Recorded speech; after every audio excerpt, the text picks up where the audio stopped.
विधानसभा निवडणुकांसाठी राजकीय पक्षांनी आता कंबर कसली। यात काँग्रेसही मागे नाही। काँग्रेस राष्ट्रवादी अशी आघाडी होण्याआधीच काँग्रेसनं मुंबईतल्या टिळक भवनात इच्छुक उमेदवारांच्या मुलाखतींचा कार्यक्रम आयोजित केला होता। यात विदर्भातल्या इच्छुक उमेदवारांच्या मुलाखती घेण्यात आल्या। या मुलाखतीसाठी विदर्भातील वेगवेगळ्या भागातून उमेदवार आले होते। गेल्या निवडणुकीमध्ये तिकीट मिळालं नसलेल्यांनी या मुलाखतीसाठी आवर्जून उपस्थिती लावली, मात्र या मुलाखतींना अपेक्षित असा प्रतिसाद मिळाला नाही।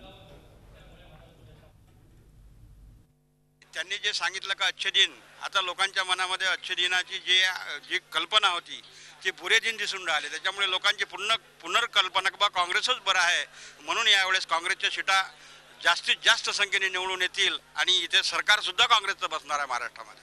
बाळापूर मतदारसंघातून काँग्रेससाठी 31 लोकांनी उमेदवारी मागितली। काँग्रेसचा कुठेही उत्साह कमी झाला नाही आणि काँग्रेस कुठेही अजून अशी कमजोर झाली नाही। यावेळेस महिलांना जास्तीत जास्त उमेदवारी देण्याची म्हणजे आशा आहे की महिलांना यावेळेस जास्तीत जास्त पुढे आणण्याचा काँग्रेस पक्ष प्रयत्न करत आहे। त्यामुळे जिल्ह्यात एक महिला तरी ते देतील। मी बाळापूर तालुक्यामधली बाळापूर मतदारसंघातून उमेदवारी मागित आहे, पण मला असं वाटतं की महिलांनी उमेदवारी दिली पाहिजे, कारण महिला ह्या सक्षमच आहेत। काँग्रेसनं विदर्भातल्या इच्छुकांसाठी आयोजित केलेल्या मुलाखतीला थंड प्रतिसाद मिळाल्याचं पाहायला मिळालं। याचा आढावा घेतला आमचे प्रतिनिधी सागर कुलकर्णी यांनी।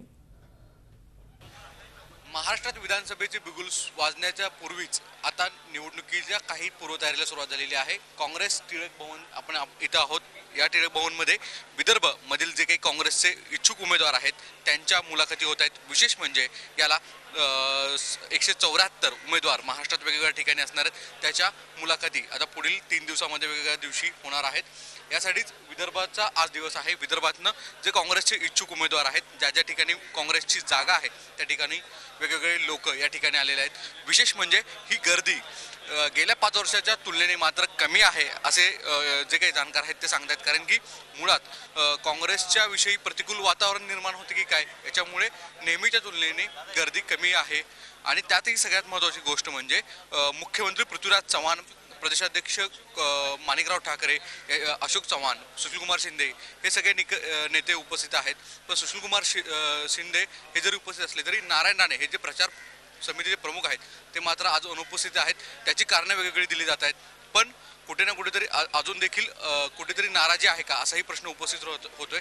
त्याचवेळी सगळ्यात महत्त्वाचं म्हणजे नेहमीची वर्दळ असणारं निवडणुकीच्या दरम्यानचं हे जे ठिकाण आहे त्या तुलनेने मागील निवडणुकीच्या तुलनेने मात्र यंदा गर्दी जी आहे इच्छुक उमेदवारांची ती कुठे ना कुठेतरी विदर्भाच्या रिजनमध्ये कमी आहे असं दिसतंय।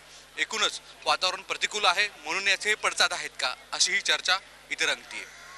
व्हिडिओ जर्नलिस्ट पंकजसह Sagar Kulkarni, Zee media, Mumbai. Zee 24 तास रहा एक पाऊल पुढे।